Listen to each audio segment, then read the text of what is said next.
And welcome, Destiny Christian Church, to Destiny-Devos. And I'm so glad to be with you. And I want to talk to you today about a story that has been around for a long, long time, the story of Ozymandias.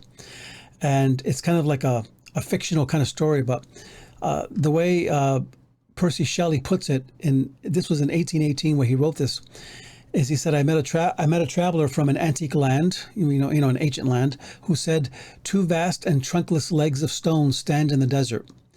Near them, on the sand, half sunk, a shattered image lies, whose frown and wrinkled lip and sneer of cold command tell that its sculptor, well those passions read, which yet survive, stamped on these lifeless things. And he's talking about a big statue that he found in the desert that kind of fell apart. Because if you ever seen an old statue when you travel through the world, and they become crumbly and kind of dry. And so he's describing this kind of statue.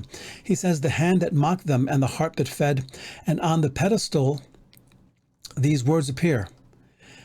On the pedestal, which means the bottom of the statue, was an engraving of these words. It said, my name is Ozymandias. Look on my works, ye mighty, and despair. Nothing besides remains.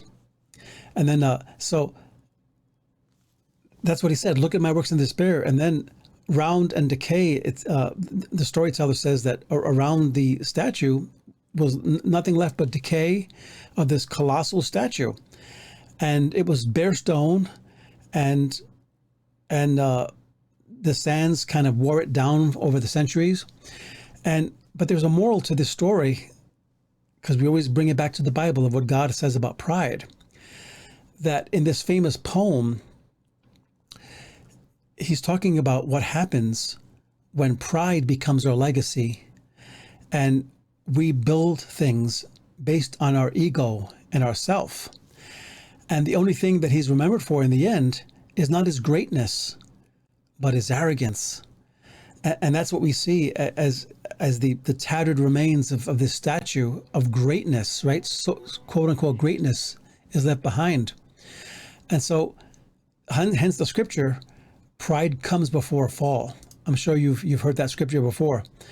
And we find that in the scriptures, there are so many scriptures about pride and arrogance that God is literally, it says, attracted to the humble, but he resists the proud. And so I look at my own life, and sometimes I've thought, well, maybe I'm pretty humble. And then when I really think about it, though, and sometimes God awakens me like a slap of reality, how much pride there is in my own life. In subtle ways, it's not obvious. It's not like Ozymandias, where I try to build these great things and take pride in that. But it could be something in your heart.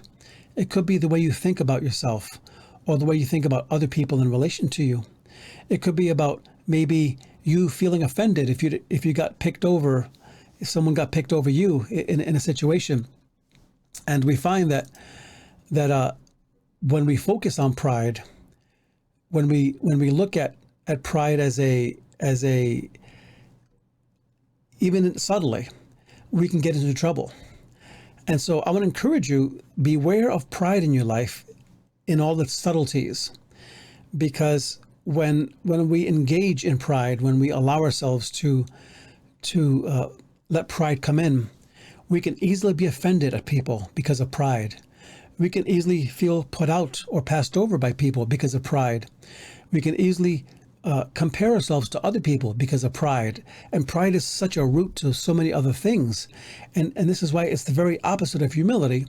And Andrew Murray once said that one of the very first marks of holiness, real holiness, is humility, which is the opposite of pride, which means that without Christ, my life is nothing. I have nothing without him. I am nothing. And all that I am, anything that I am, anything that I will ever be, is because of Jesus. So I hope you enjoyed this short little devotional. And remember to check out the church website for changes, and check out YouTube and Facebook for different things we're uploading all the time. I'm always busy making these, and I know Lori does hers also, and we're excited about just being able to not just provide content, but we want to hopefully provide revelation and truth in God based on his word. So till next time, may God go with you. God bless.